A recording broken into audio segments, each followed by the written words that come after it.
Welcome to Get Sleepy, where we listen, we relax, and we get sleepy. My name's Thomas, and it's my honor to be your host.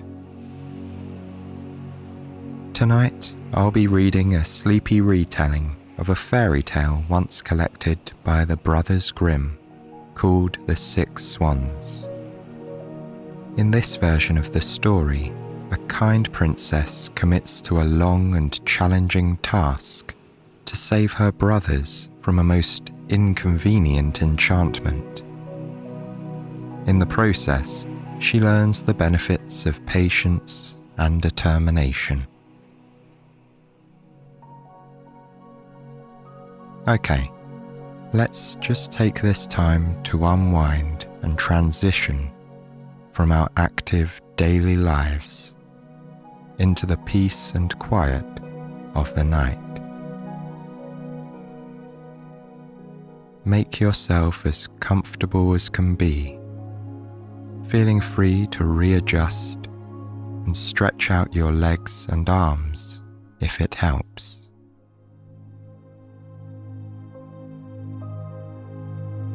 And when you're ready, take a deep breath in through the nose,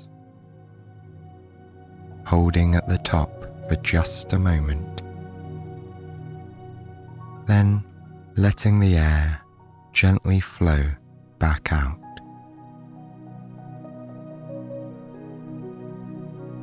Whether your eyes are open with a soft gaze into the dark space around you, or they might be closed and ready for sleep, you can just bring your focus into the here and now, using the breath as your anchor for that sense of presence.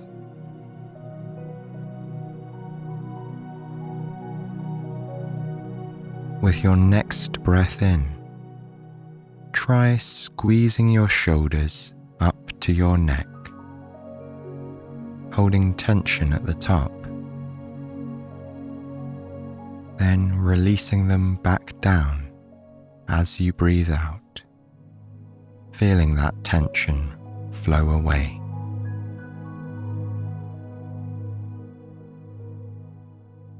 Do this a few more times, or for as long as you'd like, until you feel suitably relaxed and grounded in the present moment.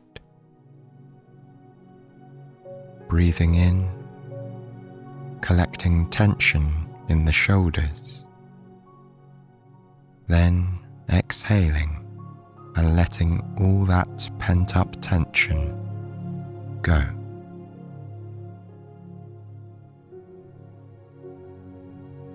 Meanwhile, begin to imagine a beautiful castle under blue skies. Picture yourself walking there along the paths of a peaceful garden on a sunny day. This is where our story begins.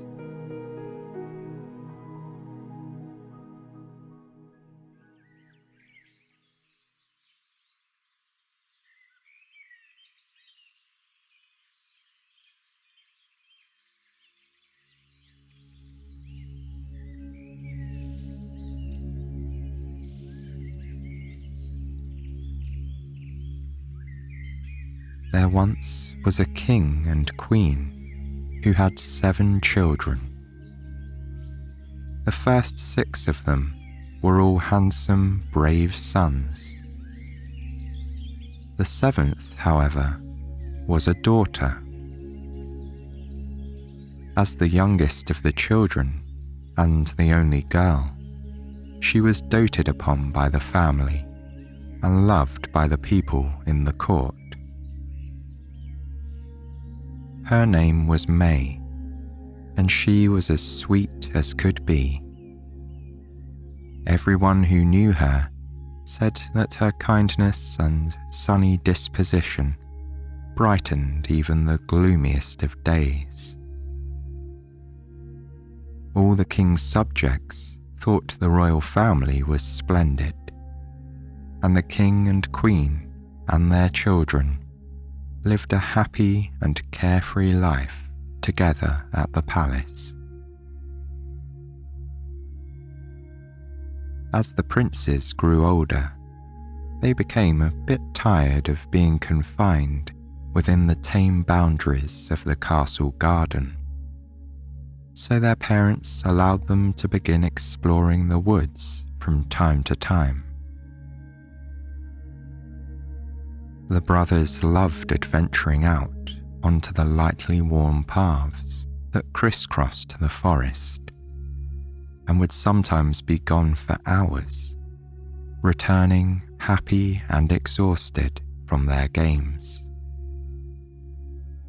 It was not at all unusual for them to spill rocks, sticks, and other treasures from their pockets afterwards, and many a royal outfit came home covered in mud. Their mother would frequently hand out a light scolding, but she was happy to see them enjoying the fresh air and appreciating nature. Their sister May was too young to wander in the woods with only her brothers to watch her. She was left behind to content herself with little games in the garden. But some days she felt it was a stroke of bad luck to be both the youngest and the only girl in the family. Her brothers seemed to have access to a whole world of fun that she was missing.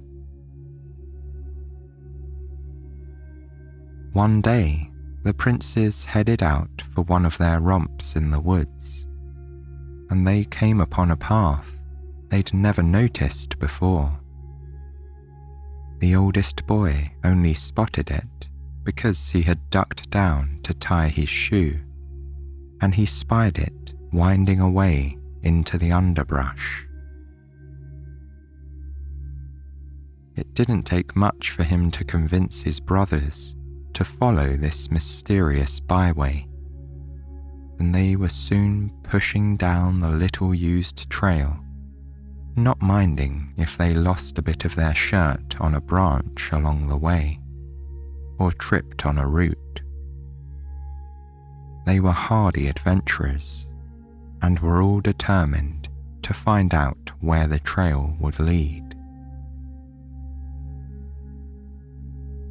In their pursuit of the mysterious path, the boys didn't notice how deeply they were traveling into the heart of the forest.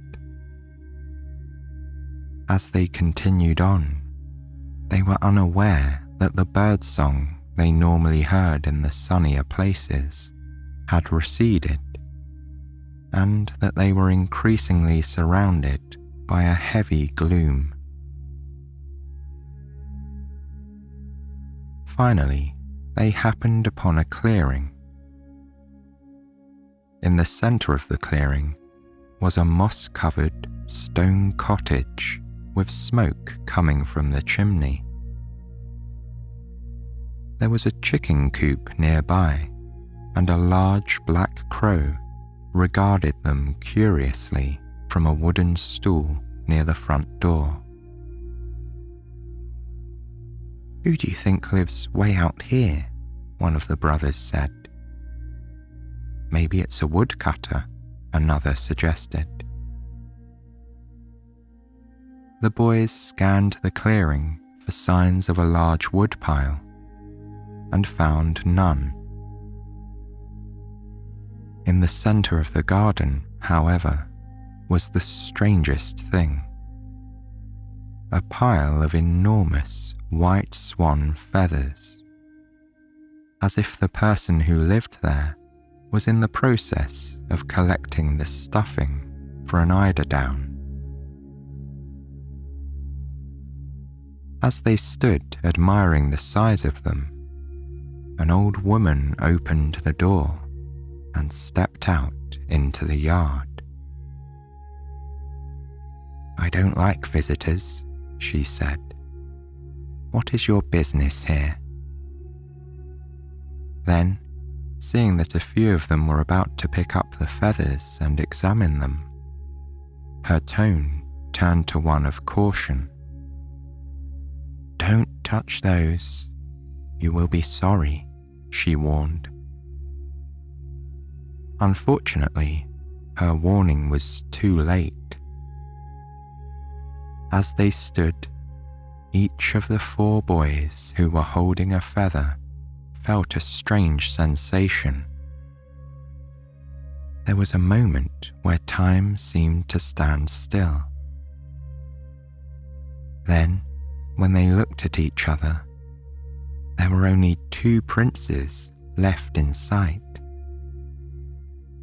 Where the other 2 brothers had been, all that any of them could see was a flock of 4 white swans. Trying to make sense of what was going on, the last 2 boys grabbed feathers of their own. In moments, the transformation was complete. The old woman opened her mouth to speak again, looking a bit regretful. However, the brothers were in a state of confusion. Before she could say anything, they had flown off into the woods together, leaving only a few snowy white feathers in their wake. The princes did not return home to the palace that night, or the next, or the next. The king sent many search parties into the woods in an attempt to find out where his sons had gone. But the searches always came back empty-handed. After weeks of looking, everyone had to admit that the boys were gone without a trace. Their mother took to her bed in a deep melancholy, and the king could not be consoled.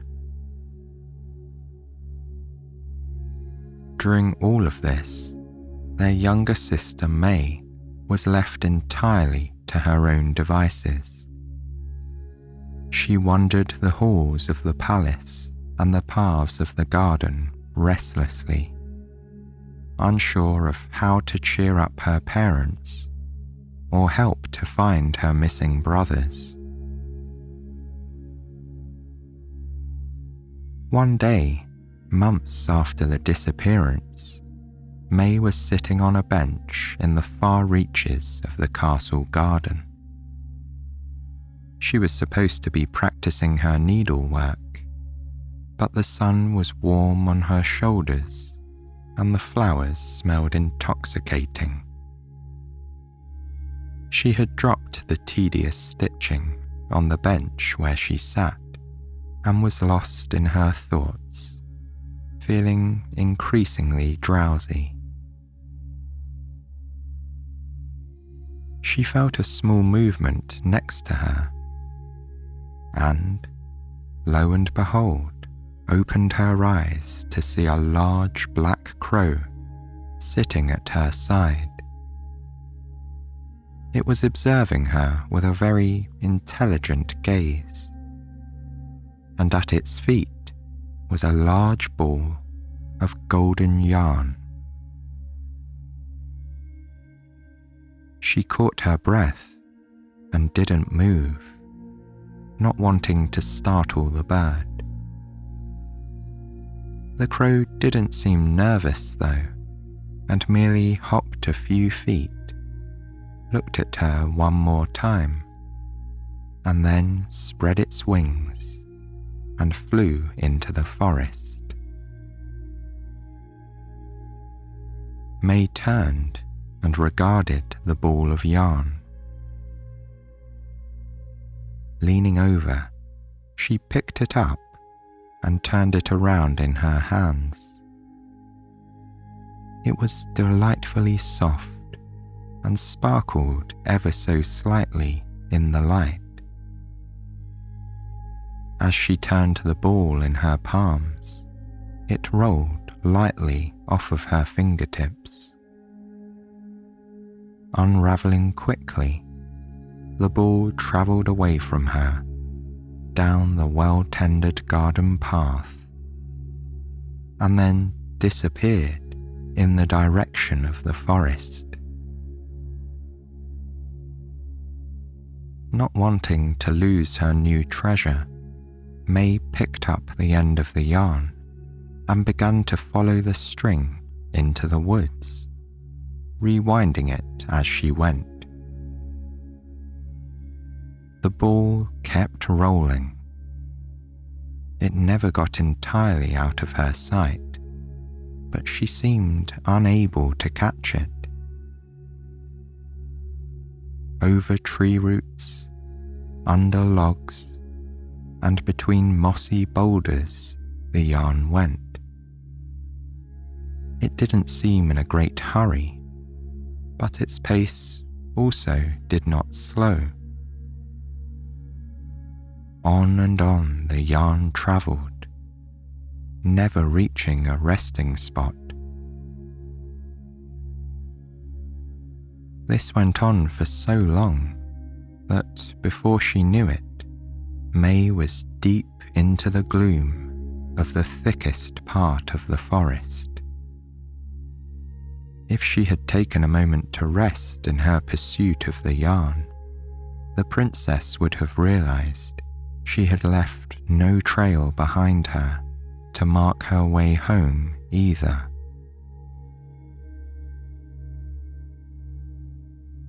Finally, as the sun moved lower in the sky, the yarn ball rolled up and over a little wooden bridge that crossed a stream. May followed across the bridge and found herself in a snug hollow under towering old trees. In the middle of the clearing was a cottage. The yarn rolled up to the door of the house and finally stopped. May wrapped the remaining loose end around the yarn ball, put it in her pocket, and lightly knocked on the wooden door. When she heard nothing and nobody answered, she became bold and carefully pushed it open. "Hello," she said as she peered through the open door. Inside the one-room cottage were 6 beds and a table with 6 chairs.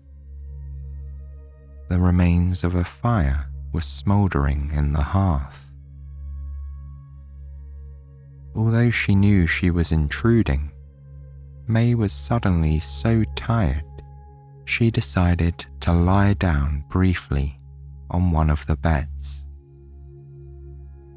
She sank gratefully into the soft mattress, her head resting on the downy white pillow.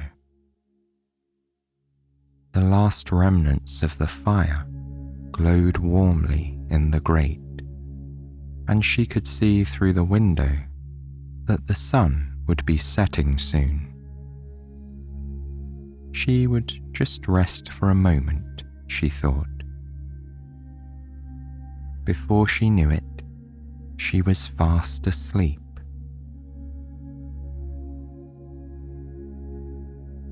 May was awakened by a fluttering sound outside the house, and she sat up on the bed. The sun had set, and it took a moment for her eyes to adjust to the gloom.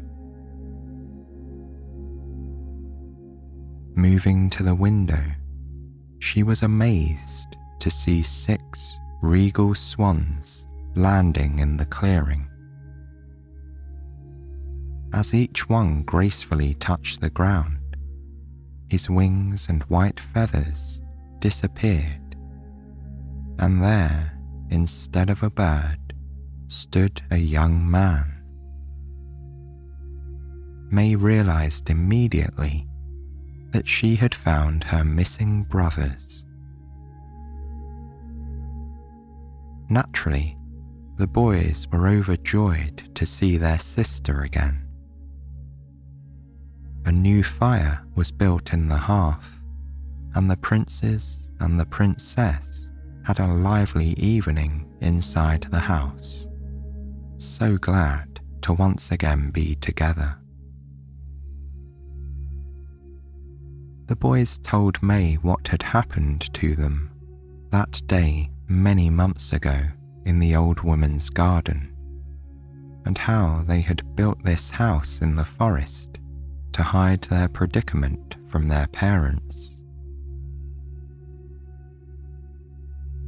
They explained that with each sunrise, they transformed back into swans. They roamed the land during the day and returned at sunset to their house, where they spent the night in their human forms once again. "But brothers," she said, "surely there is a way that this spell can be broken." The boys looked at each other mournfully and hung their heads. The oldest prince explained. The old woman regretted that we stumbled upon her enchanted feathers.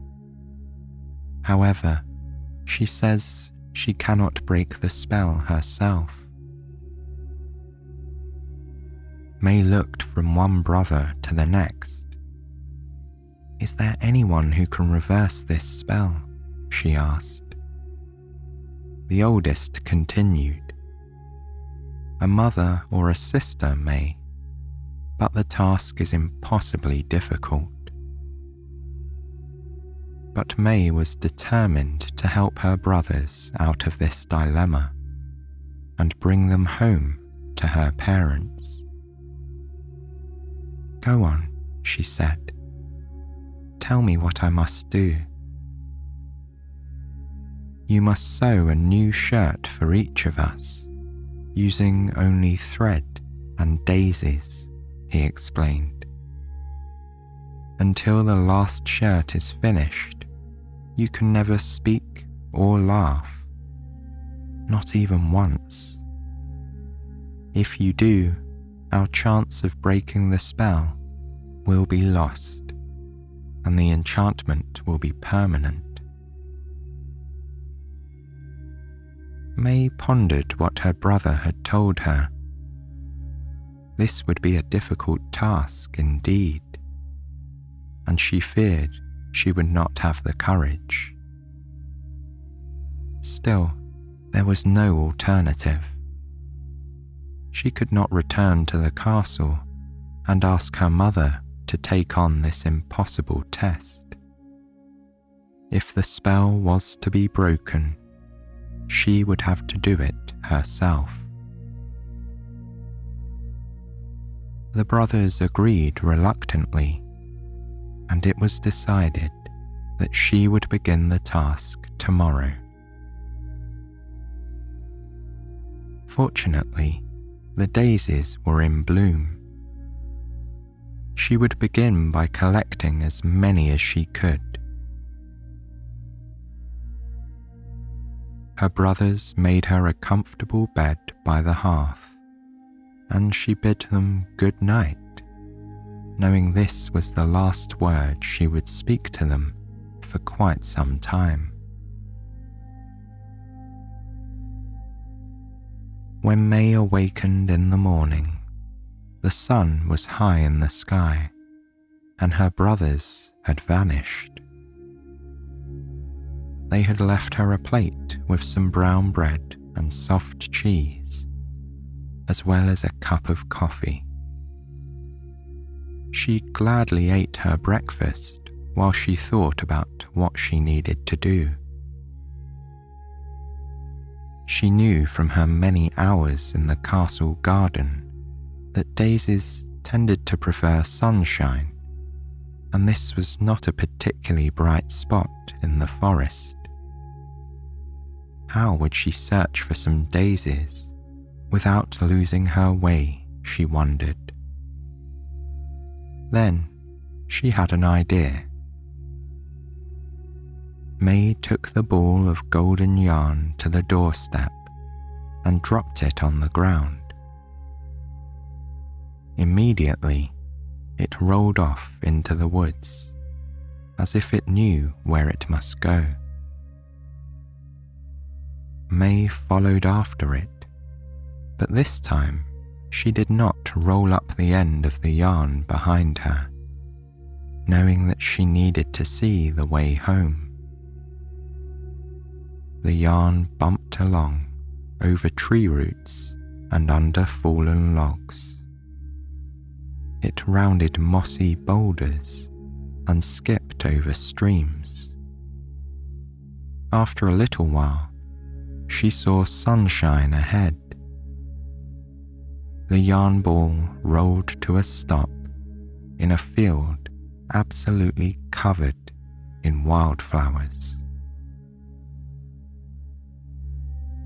May spent the rest of the morning gathering as many daisies as she could carry. When her arms could hold no more, she followed the length of the yarn back to the house in the woods, rolling the ball up as she went. By mid-afternoon, she was settled in the cozy cottage with a large pile of daisies covering the table. May realized that although she'd left her needlework behind in the castle garden, she still had her needles and thread in her dress pocket. How lucky was that? Grateful that she had paid at least some attention during her sewing lessons, May sat down at the table, and in the light from the window, she found a way to begin sewing daisies together. When her brothers returned that evening, they found her hard at work by the light of the fire. And so their new routine together began. Each morning, the brothers would transform into swans and fly away. If the weather was pretty, as it often was in the summer and early autumn, May would sit outside on the steps or in the branches of a nearby tree. Sewing in the dappled sunlight, she would work all day, never speaking even to herself. The work was very slow and difficult, and weeks passed before the first shirt was even partially finished. Her eyes grew tired from threading the needle, and her fingers became rough from the flower stems. Still, she worked on. She sewed outside in fair weather, and inside by the fire if it rained. Sometimes the familiar black crow would appear and sit with her in companionable silence. She did get lonely, but her resolve did not waver. Her brothers tried to keep her spirits up by bringing food and drink and other pretty things to comfort her. One time, it was a lovely red hair ribbon. As the weather began to grow colder and autumn arrived, they gave her a pretty, soft wool cape to keep her warm. Eventually, the days grew short, which was wonderful for the brothers because they had more time after sunset in their human form. The boys all sat down around the fireplace, telling stories at night. May was careful to listen, but not join in. She was always mindful of her responsibility to uphold her vow of silence. As the winter wore on, May sewed by the firelight while the snow flew outside, burying the world in white. One shirt was nearing completion. She had only to finish the sleeve, and it would be done. The snow melted, and the crocuses appeared. The days got longer and brighter again. Finally, as summer dawned, she had one entire shirt made of daisies. It had taken almost 1 year to make the first shirt, and now May was completely out of flowers. Luckily, it was once again early summer, and the flowers had returned. She followed the yarn ball back to the field where she'd found the daisies the year before.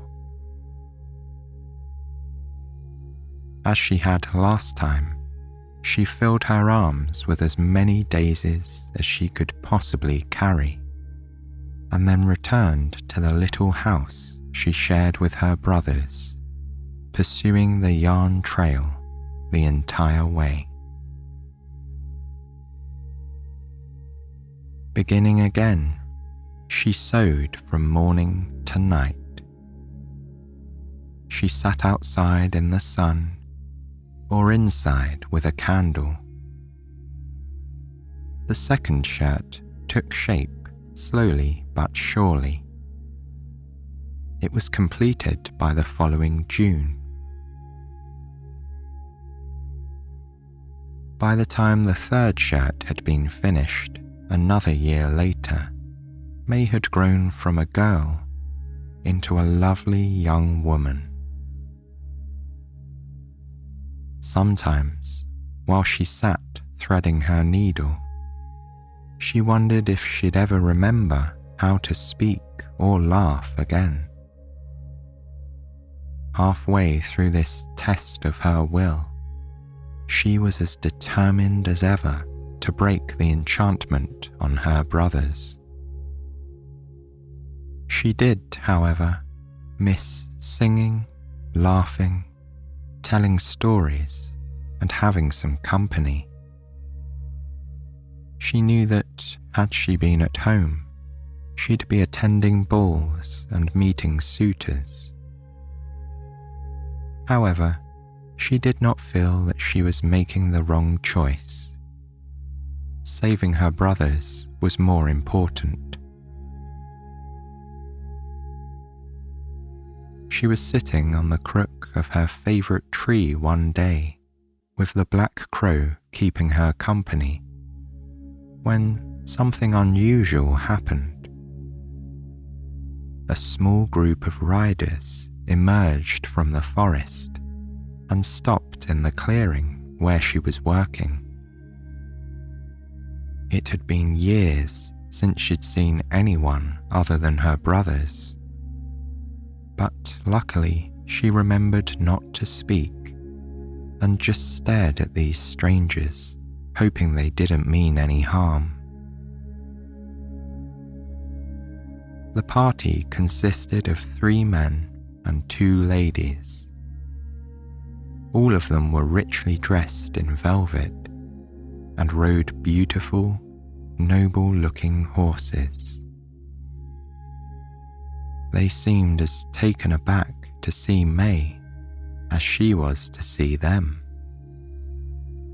Looking around the clearing, they concluded that she was alone, and the man on the finest-looking white horse spoke to her. "Excuse me, do you live here, miss?" he asked. May was able to nod, but she could say nothing else. "Are you here all by yourself?" he continued. "Surely you aren't surviving out here on your own." May could say nothing.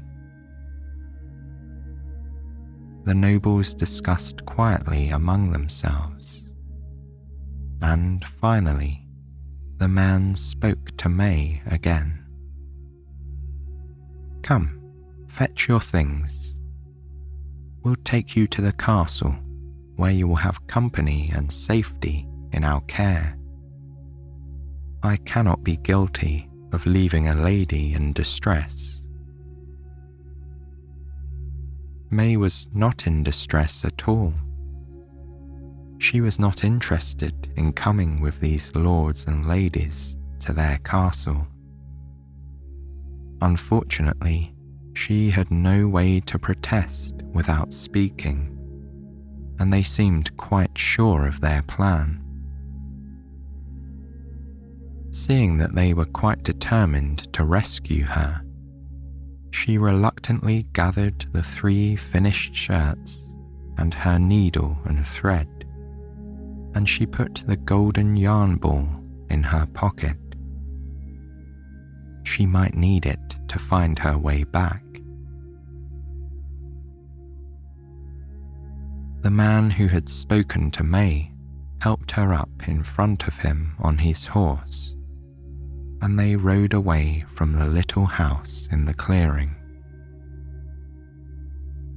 As the trees closed behind them and her view of the cottage disappeared, she felt concern.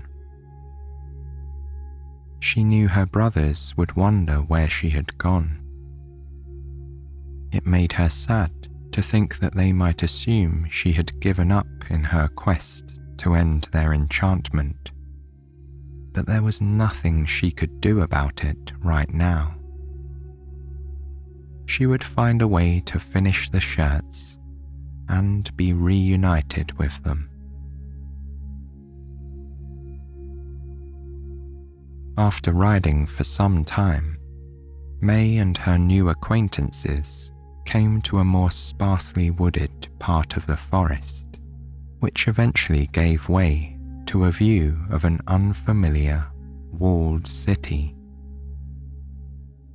A beautiful castle stood in the middle of it. May felt rather shy about seeing so many people after having spent all this time alone for the past 3 years. But she summoned her most royal sense of dignity and sat up straight on the horse. After all, she was a princess. When they reached the castle, some groomsmen came into the courtyard to help the riders down and take the horses. To her surprise, they referred to the man she'd been riding with as Your Highness. Unbeknownst to her, May had been riding with a king this entire time. She blushed at the realization, but she could not say anything. As she was helped down from the horse, she merely nodded to the king and to the groomsmen, clutching her shirts made of daisies and waiting to be told what to do. "We have come upon this lady alone in the forest and wish for her to be given rooms and garments appropriate for a courtier," the king told the servants. Looking at her a bit strangely, they nonetheless nodded their agreement, and motioned for her to follow them into the castle. That night, May slept in a gorgeously soft, canopied bed that was draped in velvets and covered in a pillowy eiderdown. She had hung the 3 completed shirts with her own new dresses in the wardrobe and resolved to find out in the morning where she might get more daisies to begin the 4th. The courtiers were not sure what to make of this lovely and silent young woman the king had brought back from his excursion. Although they whispered about her in hushed tones and traded gossip about her origins, they all wanted to please the king, so they were not unkind to her. May's initial worries about finding more material for her shirts turned out to be unfounded. As it happened, the castle had an expansive flower garden, and nobody minded that May brought armfuls of daisies to her room as they grew in great abundance, along with other plants that flourished in the summer. It became commonplace for the lords and ladies to see May sewing her shirts on the veranda, in the parlour, or through the open door of her chamber. They all secretly thought she was quite strange, never uttering a word and working on this unusual project day and night. The king, however, found that he was slowly becoming enamoured of this silent and beautiful woman who demanded nothing of him and didn't try at all to flatter him or gain his favour. On the contrary, he was impressed by her dedication and perseverance. In short, he realised he had fallen in love with her. On the 1-year anniversary of May's arrival at the castle, the king got up the courage to ask her if she would marry him. Surely, he thought, if she truly felt something for him, she could break her silence and accept his proposal. He sought her out on the veranda, where she was beginning to sew the 5th shirt. Kneeling next to her, he said, "Dearest lady, you have not been able to tell me your name, but I have become enchanted by your beauty and your peaceful humility. Would you overcome your vow of silence and agree to be my wife?" May set her needle down sorrowfully and looked at the king without responding. In truth, she wanted more than anything to accept his offer, because she had come to love him as well. But she was not willing to give up her task with only 2 shirts left to complete. She said nothing. The king was dejected. He continued, "Perhaps you do not love me yet, but I will give you more time. I will ask you again in a year. Maybe then you will be ready to give me an answer." Another autumn and winter passed by. The 5th shirt was completed. When exactly a year had elapsed, The king came to her again while she was sewing on the veranda. Kneeling next to her, he repeated, "Dearest lady, another year has passed, and I still do not know your name. But I am head over heels in love with you. Would you now consider giving up your vow of silence and agreeing to be my wife?" It took everything she had in her for May not to respond. By waiting patiently for another year and asking again, the king had made her love him even more. Still, she was not finished with all 6 shirts. Freeing her brothers was more important to her than marrying the king. She felt it was her duty to maintain her silence. The king was very sad that she didn't respond again. He said, "I cannot admit defeat just yet. I will ask you to declare your love for me just once more in a year's time.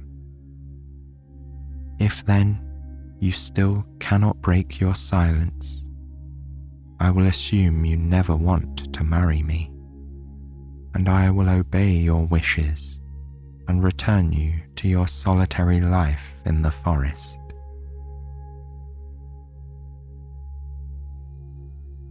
The last year of her task seemed like the hardest.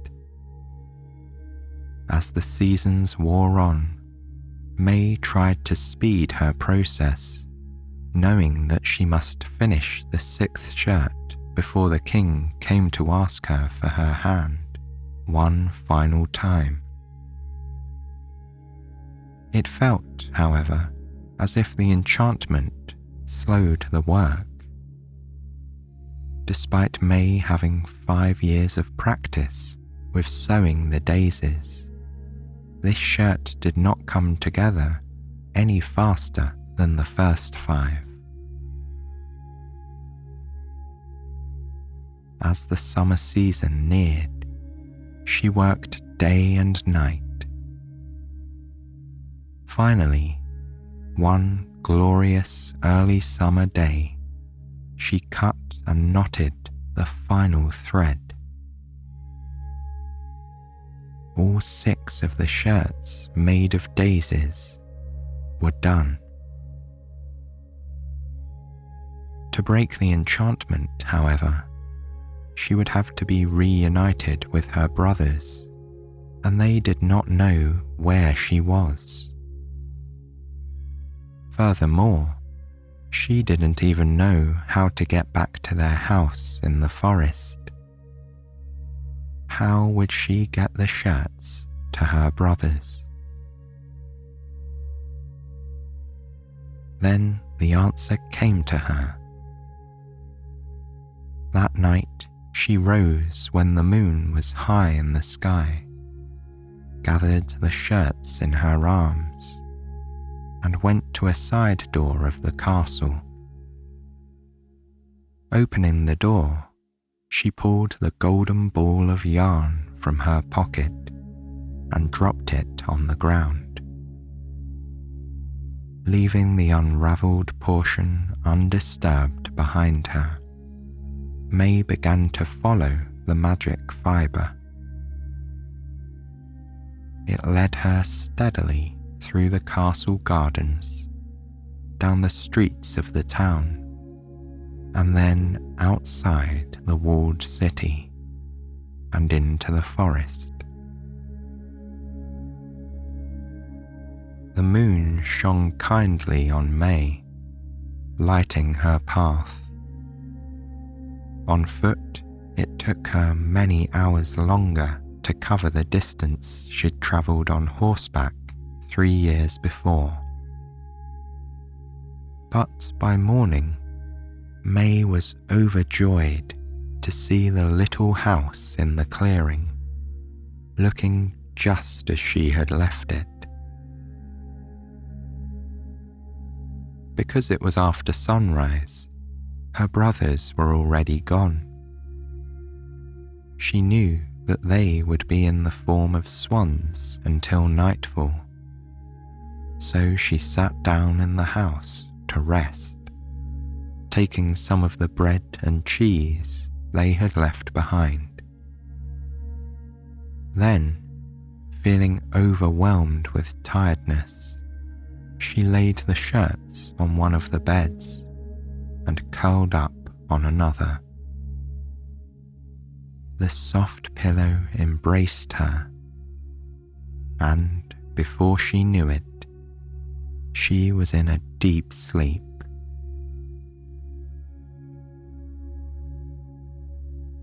May awakened as the sun was dropping lower in the sky. Not wanting to miss the arrival of the swans, she gathered the shirts and went into the garden to wait.